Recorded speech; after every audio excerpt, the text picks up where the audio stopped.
നമ്മൾ സമ്മതിച്ചാലും ഇല്ലെങ്കിലും നമുക്കെതിരെ ഒരു വലിയ ഫോഴ്സ് വർക്ക് ചെയ്യുന്നുണ്ട്. പിശാചിനെതിരെയുള്ള ഈ പോരാട്ടത്തിൽ ദൈവമക്കൾ ഏർപ്പെട്ടിരിക്കുന്ന ഈ ലോകത്തിൽ നിങ്ങൾ സമ്മതിച്ചാലും ഇല്ലെങ്കിലും നിങ്ങൾ പിശാചിനെതിരെയുള്ള ഒരു പോരാട്ടത്തിലാണ്. If you agree or disagree, this is the fact. നിങ്ങൾ പരസ്പരം യുദ്ധത്തിൽ ഏർപ്പെട്ടിരിക്കുന്ന രണ്ട് രാജ്യങ്ങളിലെ ദൈവരാജ്യത്തിന്റെ മെമ്പേഴ്സ് ആണെങ്കിൽ ഓട്ടോമാറ്റിക്കലി നിങ്ങൾ മറ്റേ രാജ്യവുമായിട്ട് വാർഫെയറിലാണ്, നിങ്ങൾ സമ്മതിച്ചാലും ഇല്ലെങ്കിലും. സൈറ്റനിക് കിങ്ഡത്തിന്റെ ഭാഗമാണെങ്കിൽ നിങ്ങൾ നശിച്ചു പോകും. എന്നാൽ നിങ്ങൾ ദൈവരാജ്യത്തിൽ രക്ഷയുടെ അനുഭവത്തിലേക്ക് വന്ന് കർത്താവിന്റെ രാജ്യത്തിന്റെ ഭാഗമായാൽ സാത്താൻ നിങ്ങൾക്കെതിരെ യുദ്ധം പ്രഖ്യാപിച്ചു കഴിഞ്ഞു.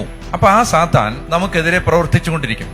രണ്ട് കാര്യങ്ങൾ അറിയണം. ഒന്ന്, സാത്താന്റെ രാജ്യം ലോകത്ത് ചെയ്തുകൊണ്ടിരിക്കുന്ന പ്രധാനപ്പെട്ട രണ്ട് കാര്യങ്ങൾ. ഒന്ന്, ഒരു വ്യക്തി ഒരിക്കലും യേശുവിനെ അറിയരുതെന്ന് സാത്താൻ പരിശ്രമിച്ചുകൊണ്ടിരിക്കും. യേശുവിനെ ഒരിക്കലും അറിയാതിരിക്കാൻ, ഒരു വ്യക്തി ഒരിക്കലും യേശുവിലേക്ക് എത്താതിരിക്കാൻ സാത്താന്റെ കിങ്ഡം പ്രവർത്തിച്ചുകൊണ്ടിരിക്കും. അതാണ് ആദ്യം ചെയ്യുന്നത്. So the first activity of the kingdom of Satan is an attempt to prevent people from coming to the kingdom of God, to coming to Jesus. യേശുവിലേക്ക് വരാതിരിക്കാൻ എല്ലാ വഴിയും നോക്കും. ഇനി രണ്ടാമത്തേത്, ഒരു വ്യക്തി യേശുവിലേക്ക് വന്നു കഴിഞ്ഞാൽ സാത്താൻ പിന്നെ പരിശ്രമിക്കുന്നത് ആ വ്യക്തിക്ക് യേശുവുമായി ഒരിക്കലും വ്യക്തിപരമായ ഒരു ബന്ധം ഉണ്ടാവാതിരിക്കാൻ പരിശ്രമിക്കും. നമ്മൾ അറിയാതെ നടക്കുന്ന കാര്യമായത്. ഒന്നാമത്തെ കാര്യം, he will prevent all means, obstacles എല്ലാം ക്രിയേറ്റ് ചെയ്യും. എവിടെ നിന്നറിയാം? ഇവാഞ്ചലൈസേഷൻ ചെയ്യാതിരിക്കാൻ, സുവിശേഷ വേല ചെയ്യാതിരിക്കാൻ. ഇപ്പൊ ഞങ്ങള് അച്ഛന്മാര് അല്ലെ സിസ്റ്റേഴ്സ്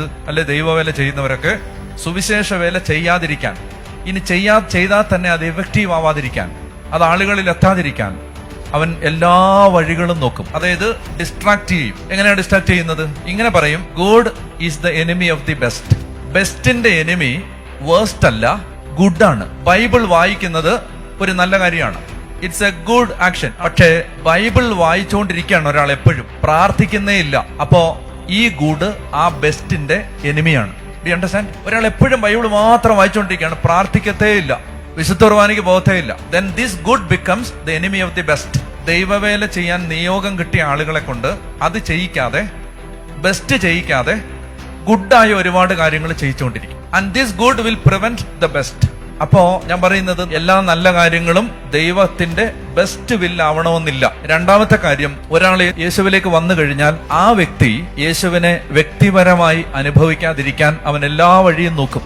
അതിന്റെ ഭാഗമാണ് ബൈബിൾ വായിക്കാൻ സമ്മതിക്കത്തില്ല, പേഴ്സണൽ പ്രയറിന് സമ്മതിക്കത്തില്ല. കാരണം സാത്താൻ അതിന് സമ്മതിക്കത്തില്ല. കാരണം നമുക്ക് വ്യക്തിപരമായി യേശുവിനോടൊരു ബന്ധം ഉണ്ടാവാൻ സമ്മതിക്കത്തില്ല. അതിന് എല്ലാ വഴികളും നോക്കും.